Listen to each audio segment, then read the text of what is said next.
एक मशहूर सा लेखक दिखाया जाता है जो अपने शहर से बहुत दूर किसी खास इंसान से मिलने आया होता है। वो एक पुराने से घर के दरवाजे पर दस्तक देता है, लेकिन अंदर से एक औरत की आवाज आती है, यहाँ कोई काम नहीं मिलेगा, चले जाओ। उसे लगता है लेखक भी बाकी लोगों की तरह कोई कस्टमर है, लेकिन लेखक तुरंत साफ करता है, मैं कोई ग्राहक नहीं हूँ, मैं एक लेखक हूँ, मैं एक कहानी के लिए आया हूँ। औरत दरवाजा खोलती है और अपने पति को बुलाती है। तभी लेखक की नजर उस आदमी पर पड़ती है और वो पहचान जाता है, ये वही इंसान है जिसके बारे में वो जानना चाहता था। उस आदमी का नाम होता है थॉमस। अब थॉमस बूढ़ा हो चुका होता है, चेहरा थका हुआ और आंखों में पुराना दर्द साफ दिखता है। लेखक थॉमस के पास जाता है और कहता है कि वो उसकी उस सच्ची घटना को सुनना चाहता है जिसे लोग आज भी चर्चा में रखते हैं। लेकिन थॉमस मिलते ही गुस्से में भड़क जाता है। वो लेखक को ताना मारता है, तुम पागल हो क्या, इतनी दूर सिर्फ मुझसे मिलने आए हो। लेखक थॉमस की नाराजगी को नजरअंदाज करता है और सीधा ऑफर देता है, अगर आप मुझे पूरी सच्चाई बता दे तो मैं अपना सारा पैसा आपको दे दूंगा। ये कहकर वो पैसे थॉमस के सामने रख देता है। थॉमस पैसे देखकर भी मना कर देता है और बोलता है, तुम्हें कहानी चाहिए तो सरकारी रिकॉर्ड पढ़ लो, सब लिखा है उसमें। लेकिन लेखक कहता है, मुझे रिकॉर्ड नहीं चाहिए, मुझे वो असली कहानी चाहिए जो आपने खुद जी है। ये सुनकर थॉमस और भड़क जाता है और लेखक को बाहर निकल जाने को कह देता है, मैं कुछ नहीं जानता, निकलो यहाँ से। लेखक निराश होकर जाने लगता है, लेकिन तभी थॉमस की पत्नी उसे रोक लेती है। वो माफी मांगते हुए कहती है, बुरा मत मानो, मेरे पति ने ये बात कभी किसी को नहीं बताई, मुझे भी नहीं। फिर वो अपने पति के पास जाती है और हाथ जोड़कर कहती है, अब बहुत हो गया, कम से कम एक बार सच बता दो। थॉमस पहले मना करता है, लेकिन फिर वो राजी हो जाता है। असल में वो दोनों बहुत गरीब होते हैं और ये पैसा उनके लिए बहुत जरूरी होता है, इसलिए थॉमस आखिरकार कहानी सुनाने के लिए तैयार हो जाता है। थॉमस लेखक को पास बुलाता है और बोलता है, मैं उतनी ही कहानी सुनाऊंगा जितनी सहन हो सके, क्योंकि ये कोई फिक्शन नहीं था, ये एक दर्दनाक हादसा था और इसी घटना ने मेरी पूरी जिंदगी बदल दी। और फिर थॉमस अपनी कहानी शुरू करता है। अब हम चले जाते हैं साल 1820 में। ये वो दौर था जब समुद्र में व्हेल का शिकार किया जाता था, क्योंकि व्हेल के तेल की बहुत ज्यादा कीमत होती थी और यही तेल उस समय सबसे बड़ा व्यापार बन चुका था। लोग व्हेल ऑयल के लिए पागल थे। कुछ लोग इसे बिजनेस मानते थे तो कुछ लोग इसे जुनून। यहाँ तक कि लोग शर्तें भी लगाते थे कि कौन सा जहाज सबसे ज्यादा तेल लेकर लौटेगा। इसी बीच कहानी में एंट्री होती है एक आदमी की, ओवेन। ओवेन एक व्हेलिंग कंपनी में काम करता है। उसकी एक पत्नी भी होती है और उसकी जिंदगी बाहर से तो ठीक लगती है, लेकिन अंदर ही अंदर वो कुछ बड़ा करना चाहता है। एक दिन ओवेन कंपनी के मालिक से मिलता है। मालिक बताते हैं कि वो एक बहुत महंगा और दमदार व्हेलिंग जहाज तैयार कर रहे हैं और इस बार ओवेन को फर्स्ट मीट बनाकर भेजा जा रहा है। ये सुनते ही ओवेन को झटका लगता है, क्योंकि उसे भरोसा दिलाया गया था कि इस बार उसे कैप्टन बनाया जाएगा। लेकिन कंपनी के मालिक मुकर जाते हैं और बोलते हैं कि इस बार कैप्टन कोई और होगा, जॉर्ज, जो मालिक का खुद का बेटा होता है। ओवेन को ये बात बिल्कुल पसंद नहीं आती, लेकिन मालिक उसे भरोसा देते हैं, अगली बार तुम्हें कैप्टन बना देंगे। साथ ही ओवेन की स्किल देखकर उसकी सैलरी भी बढ़ा देते हैं। ओवेन मान तो जाता है, लेकिन एक शर्त रख देता है, मुझे लिखित कॉन्ट्रैक्ट चाहिए कि अगली बार कैप्टन मैं ही बनूंगा। मालिक मजबूरी में मान जाते हैं। अब ओवेन सफर की तैयारी करता है। उसकी पत्नी ये सुनकर परेशान हो जाती है। वो बोलती है, मुझसे वादा करो तुम जिंदा वापस आओगे। फिर वो उसे एक लॉकेट देती है ताकि ओवेन हर वक्त वो वादा याद रखे। दूसरी तरफ नए कैप्टन जॉर्ज को दिखाया जाता है। उसका पिता उसे गर्व से कहता है, जाओ बेटे और जीत कर लौटो।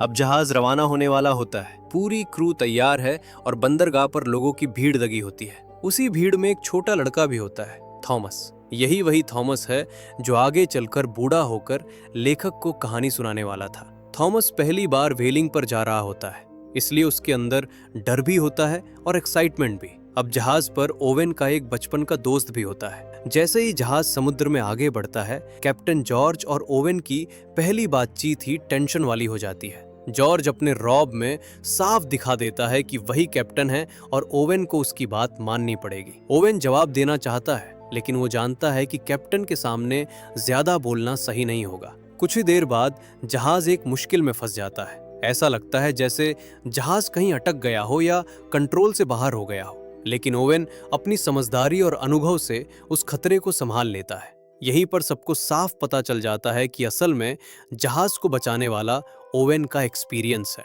कैप्टन जॉर्ज असल में ओवेन का पूरा उल्टा होता है। उसे ना तो ज्यादा अनुभव होता है और ना ही मुश्किल वक्त में सही फैसले लेने की समझ, लेकिन वो खुद को बहुत बड़ा समझता है। और जब वो ओवेन की स्किल देखता है कि कैसे ओवेन हर चीज को कंट्रोल कर लेता है, तो जॉर्ज अंदर ही अंदर जलने लगता है। उसे साफ लगता है कि लोग असली कैप्टन तो ओवेन को ही मानते हैं। उस रात डिनर के टाइम जॉर्ज जानबूझकर ओवेन को सबके सामने नीचा दिखाता है। वो उसे साधारण इंसान और किसान का बेटा कहकर ताना मारता है। ओवेन को बहुत गुस्सा आता है, लेकिन वो खुद को कंट्रोल करता है। बस उठकर अपने साथियों से बोलता है, सुबह जल्दी उठना है, काम बहुत है, और वहां से निकल जाता है।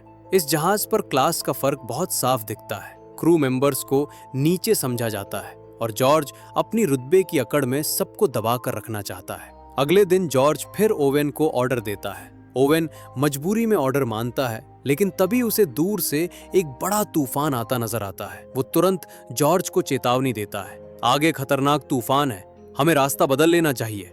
लेकिन जॉर्ज अपनी जिद में बोलता है, नहीं, हम इसी रास्ते से जाएंगे, और वो जहाज को सीधे तूफान की तरफ बढ़ा देता है। जैसे ही जहाज तूफान के बीच पहुंचता है, हालात बहुत खराब हो जाते हैं। तेज हवा, ऊंची लहरें, सब कुछ कंट्रोल के बाहर होने लगता है। ओवेन चिल्लाकर कहता है, सेल्स तुरंत समेटो वरना जहाज टूट जाएगा। लेकिन जॉर्ज फिर भी नहीं मानता। वो जहाज को और अंदर ले जाता रहता है। अब क्रू की जान भी खतरे में आ जाती है। किसी तरह बहुत मुश्किल से वो लोग तूफान से बच निकलते हैं। तूफान निकलते ही जॉर्ज अपनी नाक बचाने के लिए उल्टा ओवेन को ही दोष देने लगता है। वो सबके सामने ओवेन से माफी मांगने को कहता है और बोलता है कि हम वापस बंदरगाह लौट रहे हैं, मतलब बिना तेल लिए खाली हाथ लौटना। ओवेन समझाता है, अगर हम खाली लौटे तो सब बर्बाद हो जाएगा। सैकड़ों लोग हमारी वापसी का इंतजार कर रहे हैं, उनके घर की रोटी इसी पर टिकी है। ओवेन बहुत मुश्किल से जॉर्ज को मनाता है। आखिरकार जॉर्ज वापस लौटने का फैसला छोड़ देता है और सफर आगे जारी रहता है। 3 महीने बाद जहाज एक ऐसे इलाके में पहुंचता है जहां व्हेल्स होती हैं। अब शिकार शुरू होता है। सब लोग छोटी नावें लेकर पानी में उतरते हैं। ओवेन पहली व्हेल पर हमला करता है। व्हेल भागने की कोशिश करती है, लेकिन आखिरकार उसे पकड़कर जहाज तक खींच लाया जाता है। अब तेल निकालने का काम शुरू होता है। ये काम आसान नहीं होता, क्योंकि किसी को व्हेल के अंदर उतरकर कटिंग करनी पड़ती है, और क्योंकि थॉमस छोटा और फुर्तीला होता है, इसलिए उसे अंदर भेज दिया जाता है। कुछ दिन गुजरते हैं, लेकिन फिर दिक्कत हो जाती है। अब उन्हें दूसरी व्हेल नहीं मिलती। ऊपर से खाना भी कम होने लगता है। मजबूरी में वो लोग एक आइलैंड पर रुकते हैं ताकि राशन और पानी मिल सके। उस आइलैंड पर उनकी मुलाकात एक दूसरे व्हेलिंग कैप्टन से होती है। वो कैप्टन काफी घायल होता है और उसका एक हाथ भी नहीं होता। वो उन्हें अपनी पिछली यात्रा की कहानी सुनाता है। वो कहता है, हम समंदर के बिल्कुल बीच वाले हिस्से तक पहुंचे थे। वहां एक बहुत ही विशाल व्हेल थी, एक सफेद रंग की, इतनी बड़ी कि किसी ने कभी नहीं देखी। ये वही व्हाइट व्हेल होती है। कैप्टन बताता है कि उस व्हेल ने उनकी नाव पर हमला कर दिया था, उनका जहाज तोड़ दिया था, उसका हाथ चला गया और उसकी पूरी टीम खत्म हो गई। ओवेन की टीम के कुछ लोग इसे झूठी कहानी समझते हैं और हंसने लगते हैं। कैप्टन दुखी होकर वहां से चला जाता है, लेकिन जॉर्ज के दिमाग में कुछ और चलने लगता है। वो लालच में आ जाता है।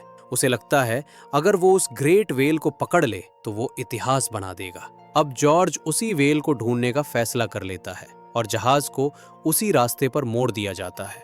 करीब 14 महीने बाद आखिरकार वो लोग उस जगह पहुंच जाते हैं जिसे उस घायल कैप्टन ने बताया था। यही वो इलाका था जहां वो ग्रेट व्हेल रहती थी। अब सब नावें लेकर बाहर निकलते हैं, हारपून और हथियार लेकर तैयार होते हैं।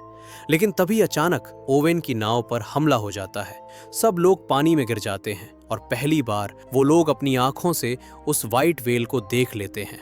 वो सच में वैसी ही होती है जैसी कहानी में बताई गई थी, बहुत बड़ी, डरावनी और जबरदस्त ताकत वाली। व्हेल कुछ देर बाद पानी में गायब हो जाती है, बाकी नावें वही रहती है। तभी उन्हें एक दूसरी व्हेल दिख जाती है और मौका देखकर वो उसे शिकार कर लेते हैं। लेकिन ये गलती बन जाती है, क्योंकि व्हाइट व्हेल को ये सब दिख जाता है और अब वो गुस्से में सीधे उनकी मेन शिप की तरफ तेज रफ्तार से आती है। वो जहाज से जोरदार टकराती है, जहाज हिल जाता है, लकड़ियां टूटने लगती हैं, पानी भरने लगता है और देखते ही देखते जहाज डूबने लगता है। जॉर्ज अपनी छोटी नाव से दूर खड़ा ये सब देख रहा होता है। जहाज अब लगभग डूब चुका होता है। वो जल्दी से वापस उसी तरफ आता है और चिल्लाकर सबको बोलता है, अब जहाज छोड़ दो, जल्दी। अब सारे लोग रो बोट्स में आ जाते हैं। जितना भी खाना पीना बचा होता है वो जल्दी से समेट लेते हैं, लेकिन हालत बहुत खराब हो चुकी होती है। अगली सुबह सब मैप और चार्ट देखकर अपनी लोकेशन समझने की कोशिश करते हैं, लेकिन तभी एक और तूफान आ जाता है और इस तूफान में ओवेन का बचपन वाला दोस्त बुरी तरह चोट खा जाता है। ओवेन उसकी देखभाल करता रहता है, लेकिन बाकी क्रू को वो घायल आदमी अब बोझ लगने लगता है। हर किसी के चेहरे पर साफ डर होता है कि अगर हालात ऐसे ही रहे तो कोई भी नहीं बचेगा। 1 महीना गुजर जाता है और अब हालत और बिगड़ जाती है। उनका सारा राशन खत्म हो चुका होता है। भूख की वजह से शरीर जवाब देने लगता है और सबकी हालत ऐसी हो जाती है जैसे बस अब आखिरी सांसें बाकी हों। तभी अचानक एक आदमी चिल्लाता है, जमीन, सामने जमीन दिख रही है। सबके अंदर नई उम्मीद जाग जाती है और वो लोग किसी तरह उस तरफ बढ़ने लगते हैं। लेकिन जैसे ही वो किनारे के करीब पहुंचते हैं, ओवेन का दिल बैठने लगता है। उसे लग जाता है कि कुछ गलत होने वाला है, और वही होता है। वो ग्रेट वेल फिर से लौट आती है। वो आकर उनकी नावों पर हमला करती है और कई नावों को नुकसान पहुंचा देती है। किसी तरह लहरों के सहारे वो लोग किनारे तक पहुंच जाते हैं और एक वीरान से आइलैंड पर गिर जाते हैं। अब वो लोग इतनी बुरी हालत में होते हैं कि जैसे इंसान नहीं, बस जिंदा रहने की कोशिश करते हुए शरीर रह गए हों। आइलैंड पर खाने के लिए जो मिलता है, फल, घास, पत्ते, कुछ भी, उसी पर गुजारा करते हैं। जॉर्ज कहता है, आग जलाओ, धुआं उठेगा तो कोई जहाज देख लेगा। लेकिन ये आइलैंड बिल्कुल सुनसान होता है। ना कोई इंसान, ना कोई बस्ती, बस खालीपन। खाने की तलाश में उन्हें एक गुफा मिलती है और जब वो अंदर जाते हैं तो उनके पैरों तले जमीन खिसक जाती है। गुफा के अंदर इंसानी हड्डियां पड़ी होती हैं। मतलब यहाँ पहले भी लोग फंस चुके हैं और उन्हें कोई बचाने नहीं आया। अब सबको डर लगने लगता है कि कहीं उनकी किस्मत भी यही ना हो जाए। अब फैसला लिया जाता है कि इस आइलैंड पर ज्यादा दिन रुकना सही नहीं। वो लोग अपनी नावें ठीक करने की कोशिश करते हैं और वापस निकलने का प्लान बनाते हैं, लेकिन कुछ लोग टूट चुके होते हैं। वो बोलते हैं, हम यहीं रहेंगे, अब हमसे आगे नहीं चला जाएगा। ओवेन का घायल दोस्त भी उन्हीं में होता है। ओवेन उसका हाथ पकड़कर कहता है, मैं वापस आऊंगा, मैं मदद लेकर लौटूंगा। और फिर ओवेन, थॉमस और कुछ लोग नाव लेकर समंदर में निकल जाते हैं। अब कहानी और ज्यादा डरावनी हो जाती है। 48 दिन गुजर जाते हैं। समंदर में उनकी हालत बहुत खराब होती है। भूख और कमजोरी से एक आदमी दम तोड़ देता है।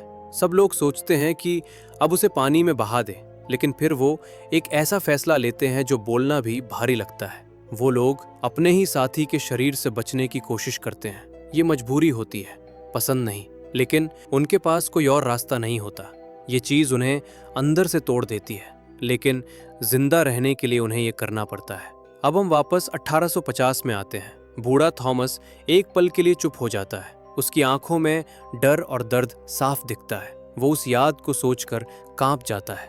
थॉमस की पत्नी अंदर आती है। उसकी आंखें भी भर जाती हैं। वो रोते हुए कहती है, बस अब पूरी बात बता दो। थॉमस फिर कहानी आगे बढ़ाता है। 1 महीना और बीत जाता है। अब हालत इतनी खराब हो चुकी होती है कि भूख इंसान से सोचने समझने की ताकत भी छीन लेती है। और फिर वो लोग एक खतरनाक गेम खेलने लगते हैं जिसमें हारने वाला खुद नहीं बचता। एक दिन किस्मत से कैप्टन जॉर्ज का नाम आ जाता है। जॉर्ज कांपते हाथों से अपने कजिन को गन देता है और कहता है, मुझे गोली मार दो। लेकिन उसका कजिन खुद टूट चुका होता है। वो जॉर्ज को गोली मारने के बजाय खुद को ही गोली मार देता है। बाकी लोग मजबूरी में वही करते हैं जो वो कर चुके थे। कुछ दिन बाद फिर से उन्हें वो ग्रेट वेल दिख जाती है। ओवेन इस बार हमला करने के लिए तैयार होता है, लेकिन अचानक उसकी नजर सीधे वेल की आंखों से मिलती है। ओवेन का हाथ रुक जाता है। वो हार्पून नीचे कर देता है और वेल भी धीरे धीरे पानी में गायब हो जाती है, जैसे वो भी थक चुकी हो। कई दिनों बाद आखिरकार एक गुजरता हुआ जहाज जॉर्ज की नाव देख लेता है। वो लोग रेस्क्यू हो जाते हैं, लेकिन जब उस जहाज का कैप्टन उनकी नाव में हड्डियां देखता है तो वो सन्न रह जाता है। वो समझ जाता है कि इन लोगों ने किस हालात में जिंदा रहने की कोशिश की है। अब ओवेन और थॉमस की नाव अलग दिशा में बह चुकी होती है। उनकी हालत बहुत खराब होती है। वो लगभग आखिरी सांस पर होते हैं। तभी ओवेन को दूर एक जहाज दिखता है। वो लोग पूरी ताकत लगाकर संकेत देते हैं और आखिरकार उन्हें भी बचा लिया जाता है। काफी वक्त बाद जो लोग बचे होते हैं वो घर लौटते हैं। घर के लोग उन्हें देखकर चौंक जाते हैं। क्योंकि सबको लग चुका था कि ये लोग मर चुके हैं। ओवेन की पत्नी अब भी इंतजार कर रही होती है। दोनों मिलते हैं और वो पल बहुत इमोशनल होता है। कुछ समय बाद ओवेन और थॉमस मिलते हैं। ओवेन थॉमस को अपना वेल वाला बैज स्लैश पिन दे देता है, एक याद की तरह। फिर कंपनी की तरफ से जांच बैठती है। ओवेन और जॉर्ज को बुलाया जाता है ताकि वो बताएं कि असल में हुआ क्या था। ओवेन जानता था कि कंपनी को सच्चाई पसंद नहीं आएगी, फिर भी वो जॉर्ज से कहता है, कैप्टन हो तुम, सच बताना तुम्हारी जिम्मेदारी है। जॉर्ज पहले डरता है, लेकिन फिर वो सच बता देता है। लेकिन कंपनी बाहर एक झूठी कहानी छाप देती है ताकि उनका बिजनेस खराब ना हो। आखिर में ओवेन अपनी जिंदगी नई तरह से शुरू करता है। वो अपने उस दोस्त के लिए आइलैंड पर मदद भेजता है, लेकिन तब तक बहुत देर हो चुकी होती है। उसका दोस्त अब नहीं बचा होता। अब बूढ़ा थॉमस अपनी कहानी खत्म करता है और लेखक से पूछता है, क्या तुम ये दुनिया को बताओगे? लेखक जवाब देता है, हाँ, लेकिन कहानी को एक नया मोड़ देकर, सच के आधार पर। फिर कुछ महीनों बाद वही लेखक किताब पूरी करता है और वही किताब उसे बहुत बड़ा नाम दिला देती है और फिल्म यहीं खत्म हो जाती है। तो दोस्तों, अगर आपको ये कहानी अच्छी लगी हो तो वीडियो को लाइक करना और चैनल को सब्सक्राइब करना मत भूलना। हम मिलेंगे फिर से एक नई कहानी के साथ। तब तक के लिए बाय बाय।